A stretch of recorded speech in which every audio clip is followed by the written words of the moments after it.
someone will return your call. Thank you and enjoy your day. At the tone, please record your message. Good day, this is Charlene Blake again. I've got some questions for you office staff to consider for yourselves. How long would you work for Tony if you weren't getting paid? How long would you work for Tony if you were dealing with a person that was lying to you about many things? How long would you guys work for Tony if you were mistreated? How long would you guys work for Tony if he walked in and talked to you the way Kimberly Doyle talked to my husband back in 2019? How long would you guys work with Tony if you were treated that way? How long? Would you guys stay there and just work for free? Would you guys stay calm after 4 years? Would you guys, what would your reactions be?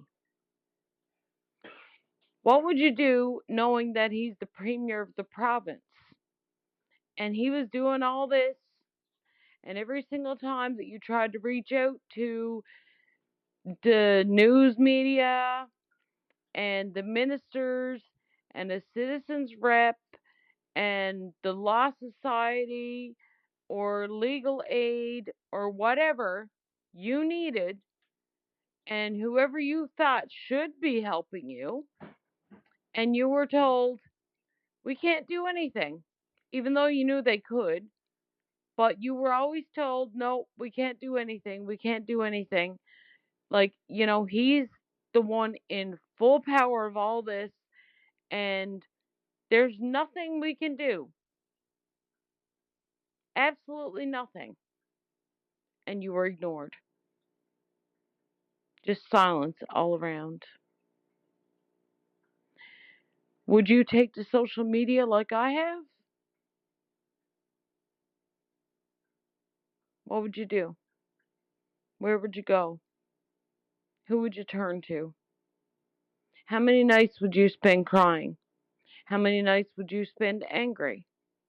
How many nights would you spend with your children and feel so much overwhelming sadness that you couldn't provide for them because you were not getting paid what you were legally owed, and there was no justice system able to get true justice done, because true justice for Dustin is the workplace health and safety, the workplace and human resources department firing those employees. The same way that you would want Tony to be removed and put in jail for all the harms that he's caused you guys. The missed payments, the non-sufficient funds, the having to leave your home like Workplace and L did with us in 2019, the places that you've lived, and separation from your family like they did when we were forced back to Newfoundland because they didn't compensate him properly and he would have to go to Corner Brook without us. There's a lot of things, and nobody's doing anything. You would expect the leader of the province to be able to stand up, wouldn't you? You would expect the leader of the province to have the guts to stand up and say, Newfoundland and Labrador, we should hold ourselves to a better and higher standard than to allow this to happen to our injured worker community because they are disabled and they deserve better from us.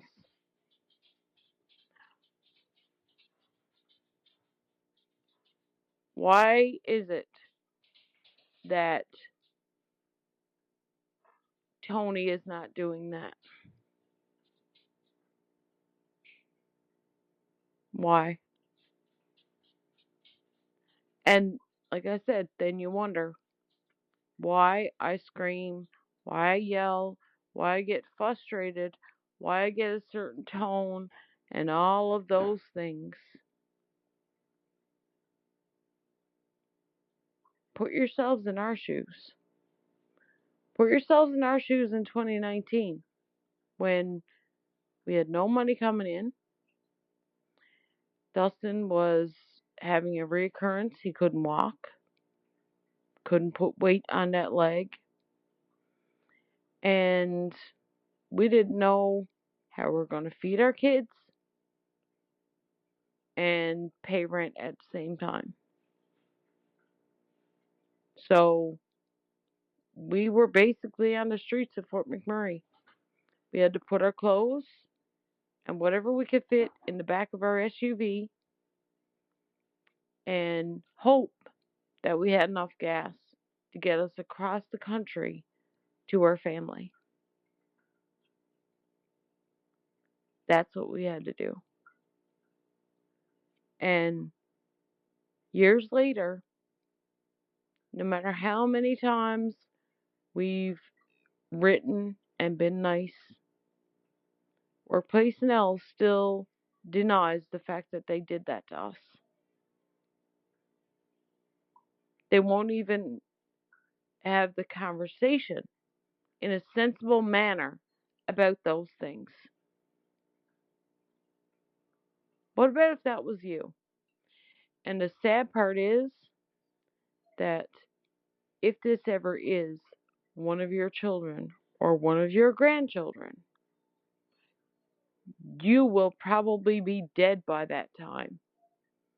And your role in your government jobs won't matter because you'll be dead and you'll have. You have reached the maximum time permitted for your recording. If you are satisfied with your message, press 1. To listen to your message, to send your message with normal delivery, press 1. To send your message with urgent delivery, press 2. And someone will return your call. Thank you and enjoy your day. At the tone, please record your message. And this is Charlene Blake again. I'm just calling back because the end of my message I wanted to make very clear.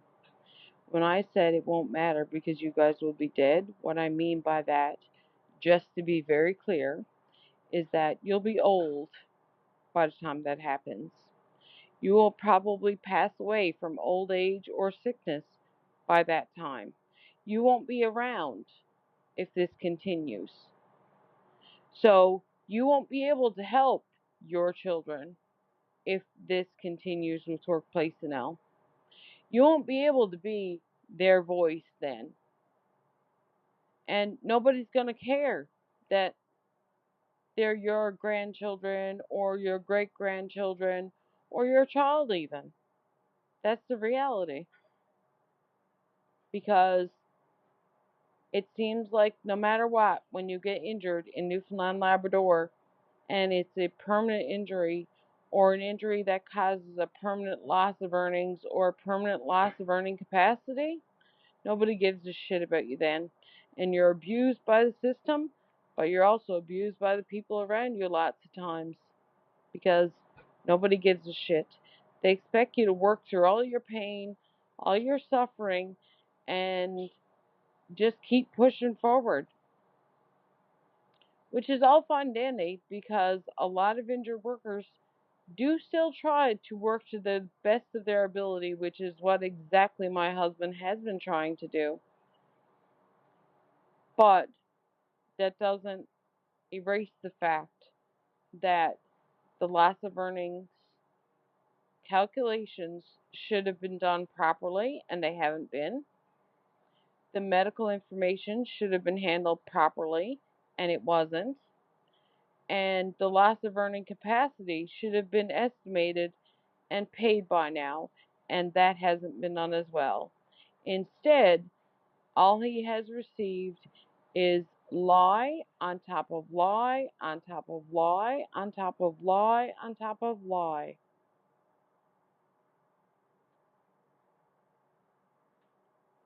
Including the fact that even a letter made it sound like he's the one on social media and not me.